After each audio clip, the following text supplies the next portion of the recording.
لکردستان و لحولره روزانه 12 تن شیرینایین سروشتی 400 جور دوی کارگاهی دا تین برامانه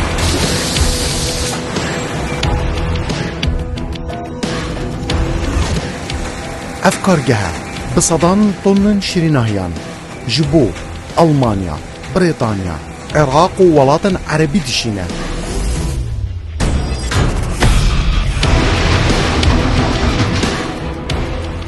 زیدتری پینجی کارمندین کچ و کرد به هزاران جی پاکتن شیریناین کردی دروست دکن چوانیا دروست کرنا وان شیرینایان دمیدین کردستان دا ببینن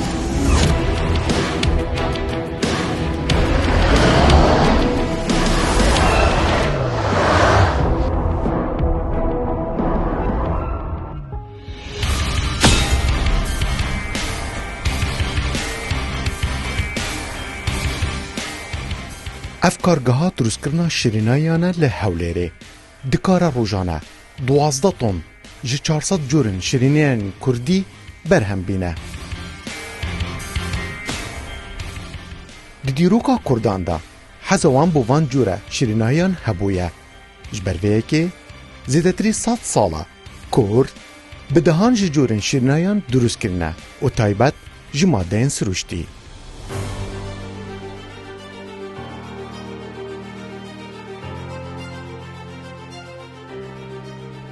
هر جهک لکردستانه جبا کور تا باشور جروش حالات تا روش آوا بجورن شیرینایین خواه نافدارن لیبله دوی کارگه ده لباجار حولره همو شیرینایین کردی و بیانی که تفلی کلتوری کردی دکن و دروز دکن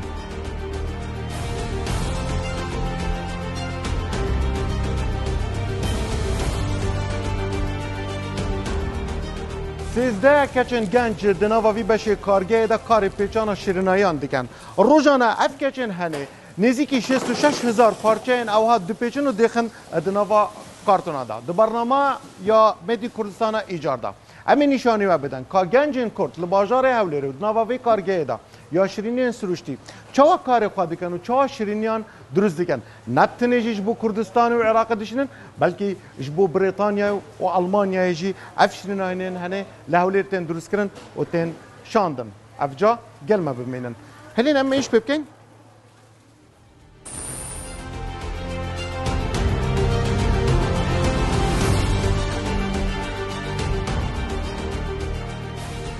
اف کارگاه دمه که ده که زیدتری 350 تن شیرینایان برهمتینه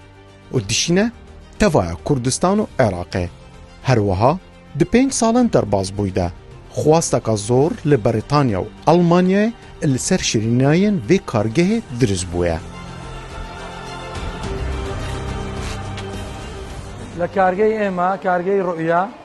زیادتر لهشتا کارمند لیره دا کار دکا و زگلوش 50 عائله لدروی کارگاه ایشمان بو دکن که ایشی جوز شکاندن و جوز بداو کردن بو ایشی باسو خصوصو بو کارگاه سودمندن اوانش لو کارگاه کارگاه ایما دتوانیت روزانه 10 تن 15 تن موادی برهم بینه ایما زگلوی شیرینی تب احتیاجی مانه هستین بیر مالو کردو که داهنان بکن شیرینی سروشتیش مان درست کردو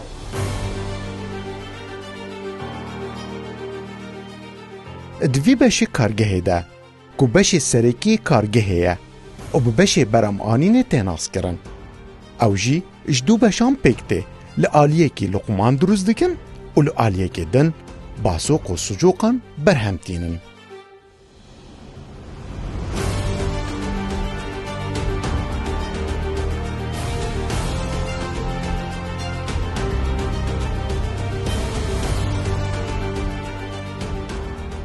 چرازات همو جوره که هیا بگه جازوانجی فقین هیچکری همو جوره که دیگل قیسی و هروسا گیزر و هجیرانجی هروسا توی میویجو هندک ماده اندن اوه همو دناوی کارگه دا دبن باسوق و سجوق هروسا لقم جدی میدین کردستان دال گل ما ببینن امی وان ماده همو نشانی و بدن کچا دبا لقم دیگل زنجبیلی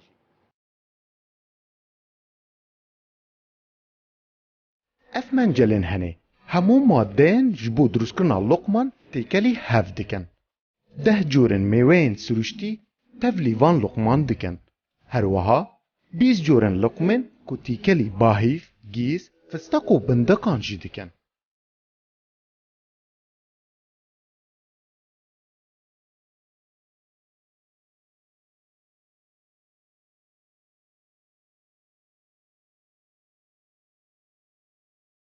هر منجلک جوان 400 کیلوین لقمان دروست دکه. روزانه همو به هفرا 2 تونن لقمان برهمتینن. دوی بشیده 13 کارمند زیدتری 100 جورن جده ین لقمان دروست دکن.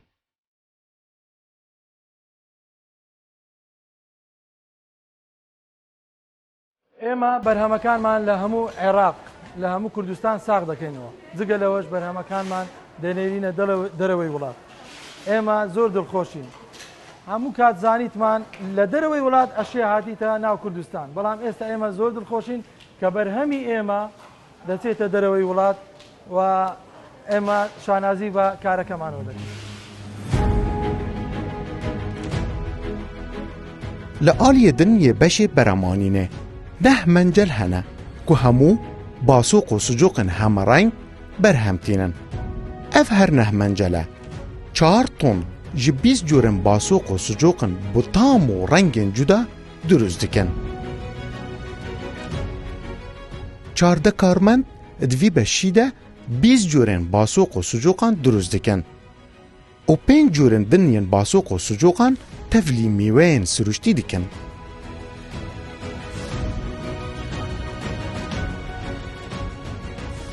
الساعة البشة برهمانين هنا البشة برهمانين دول لا يجدكن لا يجي سجوق وباسوق يجدكن ولا يجي دين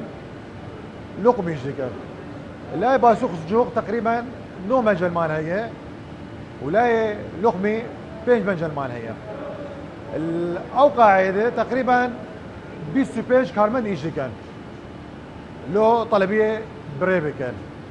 لا باسوق سجوق ولا لقم يجي عين ايش ما جوازه لو مواد حافظات ابنيه نلهر دولا هذا نلاقي بس شخص جود نلاقي اللي قبيله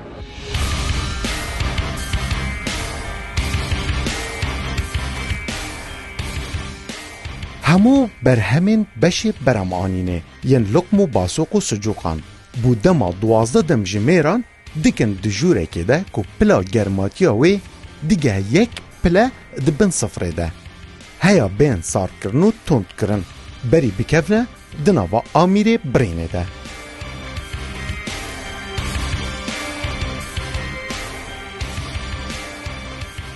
بودما دو دم جمیران او ماده اوی تخنه نووا اوی منجله دا میکسی هفت دکن لسر پلا گرماتیا نزیکی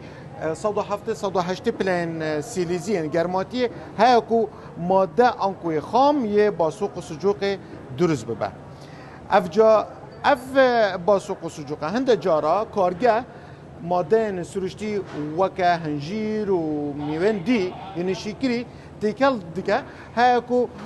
تاما کادن یا جدایی کادن بده اوان باسوق و سجوقا جبیلی ویه که نزیکی 5 خیزان مفاجوی کارگه دیتیه الدوروبرین اوی کارگه کاری وان چیه اوان گیزین هنه وکه یا برنیاسا کدنا و هر باسوق و سجوقه که دل کره تو ببینی و تو اوی گیزه هنه ببینی اف خیزانن هنه اف 5 خیزانن هنه چکن دمالن خدا اوان یکا حاضر دیکن جبو کارگه و تشین کارگه هیا کو کارمندن کارگه بکارن به هزاران یعنی جب بطنان اوان باسوق و سجوقه درست بکن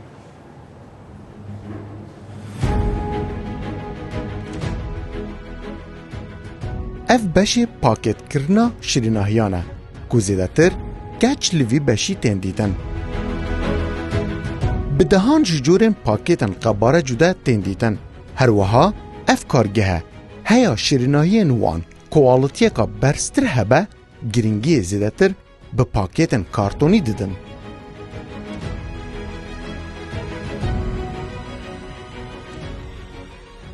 ئێمە ژی بەشی پاکیجینگ زێدەتر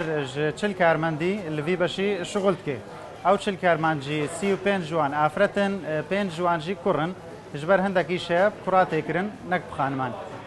li beşî pagêjîng ke întaj ji bo me tê dête vî beşî ام وی انتاجی دبرن بچند شکلی جیاواز شكل هنا الجبون من اف شكل هيا شكل مربع شكل خر هيا اف شكل جي اموي انتاجي تغليفتكن وسلفنيتكن جبوي حاضر بي يعني بشتا ناف قوتو لبش اوي كا تيتا سلفن كرين مثلا او انتاج مو انتاج تخنا ناف قوتو عندا ام زياتر جي اهتمامي بقوتوي كاغز ددن جبر قوتوي كاغز جبو جينجي قالكي باشترا اهتمام في بابت هدايا او كحاضر دبي دشتناف قوتوي كاغز پشتیوی دیتا تعبیه کردن لاف کارتونا کادیتا تعبیه کردن لاف کارتونا حاضر دبی و پشتی هنگی اف مواد چتا بازار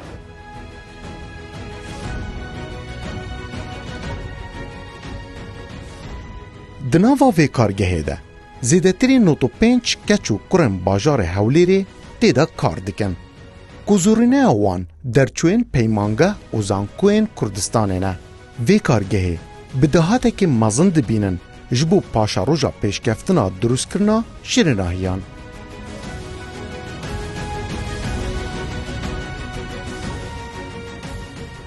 لەناو کارگەکەماندا کۆمەڵێک لە گەنجی کوڕ و کچ کار دەکەن و لە بەشە جیاجیاکانی ناو کارگەکەماندا چەند بەشێکی جیاجیا هەیە ناو کارگەکەمان کار دەکەن و بەشێک لەو کوڕ و کچە گەنجانە دەرچووی کۆلێژن کار دەکەن لای ئێمە و لە ئەو بەشەی کە بەشی لە قوتونانە لە ناو کارگەکەماندا ئەو بەشە زیاتر ئافرەت کاری تیا دەکە ئەوانەی کە حەزیان لە کاری دەستە و کارێکی ئاسانە بۆی ئافرەتەکانمان لەو بەشە داناوە کاری قورس بە ئافرەتەکان ناکرێتن.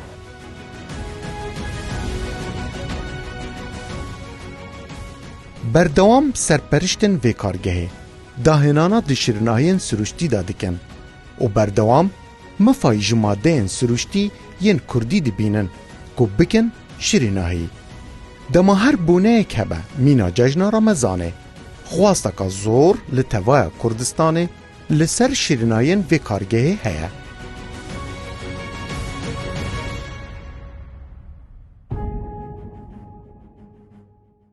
لە کارگەی ئێمە زیاتر لە 500 زۆری شیرینی زۆرازۆر بەرهەم دێنێ.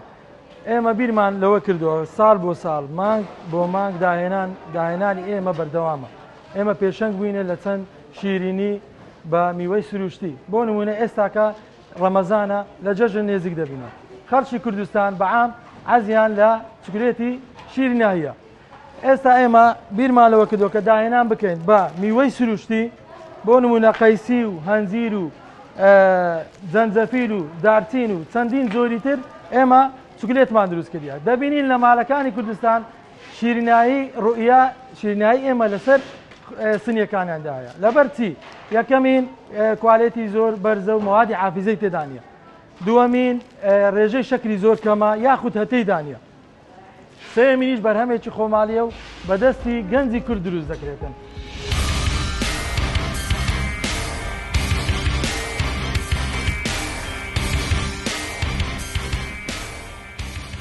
ئێمە هەستا بیرمان لێ کردەوە کە بە میوەجات و بە چەند بەرهەمێکی سروشتی لەگەڵ لوقمی تێکەڵاو بکەین کە تامێکی جیاواز ببەخشێت. کارگەی ئێمە ئێستا ئەمە کاک دەرێت ئەوەیان قەزوانە لەگەڵ لوقم تێکەڵاومان کردووە کە بێزگەلەوەی تامێکی جیاواز دەبەخشێت سوودیشی هەیە بۆ جەستە ئینسان. ئەوەیان زەحفەرانە کاک دەرێت ئەوە زەحفەران ئەوە شەر گوڵە لێکماندایە لەگەڵ لوقم. ئەوەیان گوڵە باغە گوڵە باغ بێزگەلەوەی بۆنێکی خۆشە و جوانێکی دەبەخشێ ئێمە هەستانێ لەگەڵ گوڵ لەگەڵ لوقم لێکمانداو کە تامێکی جیاواز دەبەخشێ ئەوەیان کاک دەرێت جیاوازی ئەوەیان لەگەڵ ئەویان بزانە چەندە ئێستاکە ئەمە پێشەنگ بووینە. ئێستا زۆر کەسێ عەزی لە کونافەیە هەستانە ئێمە کونافەمان لەگەڵ لوقم تێکەڵاو کردیە. زۆر کەسێ عەزی لە لوقمی ترشە ئەمە هەستانە ئەو زریشکە تامی ترشە لەگەڵ لوقمی شیرین لێکمانداوە تامێکی جیاواز دەبەخشێت.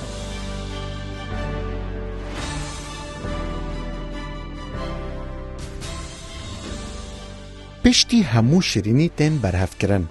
و بەری بچند ناوا پاکێتان de بریا چەندین کارمەندن vê kargehê û bi destan tên werpêçan û hinekên din jî birêya hinek amîran mîna vî amîreyê tên birên û birêya van amîra tên keverkirin û paşan diçind nava pakêtin taybet de. بینینی ئێمە بۆ داهاتوو ئەوەیە کە کارگەکەمان گەورە بکەین و فراوان بکەین و زیاتر لە 500 کارمەندی کورد لێرانە کاری تێدا بکە و ئەو وڵاتانێک کە شیرینایی ئێمەیان نەگەیشتە دەست بۆ نمونە ئاسیا ئەمریکا و وڵاتە عەرەبیەکانیش لە شیرینایی کوردستان سوودمەند بن.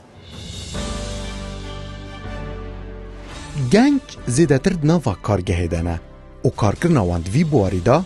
zanîna wan zêdetir kiriye di durustkirina şîrinahiyan de.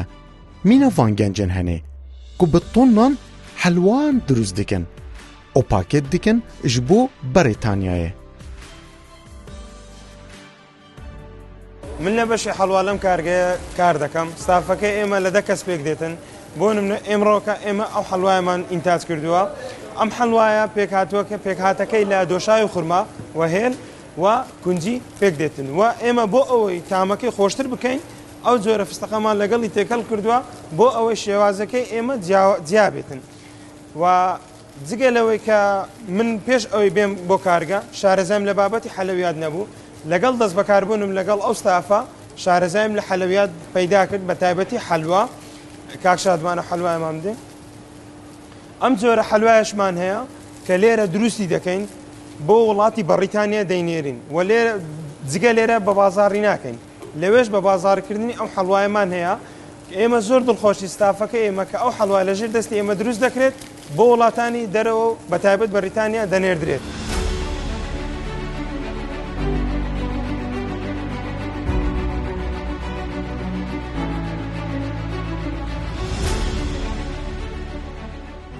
اف ماده نال سروی ماسی هاتینه دانان بشکن جوان 500 آیتمن که اف کارگاه برهم تینن زوری نوان دناوا ماده سروشی دا تین تیکل کرن هنه جارجی میوه و هر روزا چرزات جید ناف دا هنه تیکل کرن و میکس کرن و دا کو تاما کادن آنکو شوازه کدن وان حبت گلک جور هنه جه لقمه هر روزاش باز سوق و سجوق و گلک تاما جی اتنا درست کردن زیده باری ویه که هنه کشوان جو اکو دونه را لیده این آنکو بویش وازی درست دبن و که هجیر هر روزا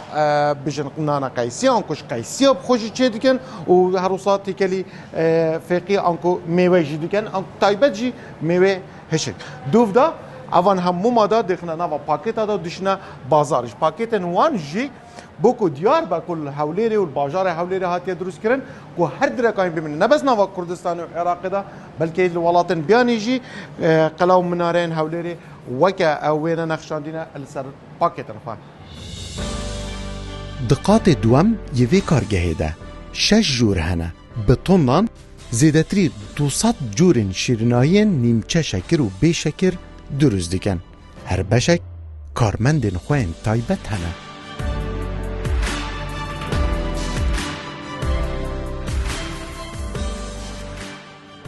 بەشی سەرەوەی کارگەکەمان پێک دێت لە 6 بەش کە لەم 6 بەشە زیاتر لە 200 ئایتم لێرانە بەرهەم دێنێت بەشێکمانەیە تایبەتە بە بەداملی و ڕازیانە و زینەی کێک بەشی دووەمینمان تایبەتە بە گەزۆی سولێمانی کە پێکاتەکەی لە سولێمانی بۆمان دێت ئێمە لێرانە دروستی دەکەین کە گەزۆیەکەشمان 100% بێشەکرا بەشی سێهەمینمان پێک دێت لە چەندین زۆر لوقمی مسەلڤەن واتە بە ئامێری تایبەت کەپسی دەکەین ئەو جۆرە لوقمانە بۆ جەژن و ئاهەنگەکان ئێمە ئامادەی دەکەین بەشی چوارەمینمان پێک دێت لە نانەقەیسی کە تایبەتمەندێکی خۆمانە بەڕاستی ئێمە بەرهەمانێناوە کە شەکرێکی زۆر زۆر کەمی تێدایە قسمی پێنجەمینمان پێک دێت لە حەلوا ئێمە چەندین زۆر حەلوامان هەیە حەلوای 5 کیلۆیی 300 غرامی و نیو کیلۆیی و کیلۆییشمان هەیە قسمی شەشەمینیشمان ئێمە هەستان بە دابینکردنی نانی کونجی و کونجی چەندین زۆر کونجی ژوورز دەکەین کە شەکریان زۆر زۆر کەمە و ئێستا بەرهەمێکمان لە بن دەستە کە 100% بێشەکرا و ئێمە زۆر کار لەسەر ئەوە دەکەین کە بەرهەمەکانمان لە شەکر بە دوور بێخینەوە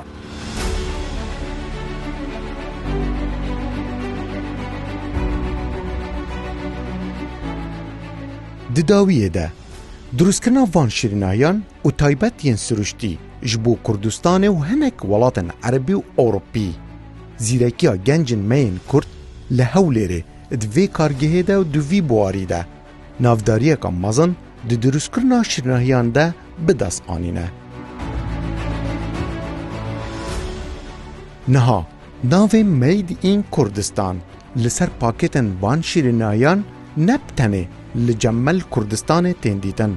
بلکو لولاتن جیران و بیانی جی تهدیتن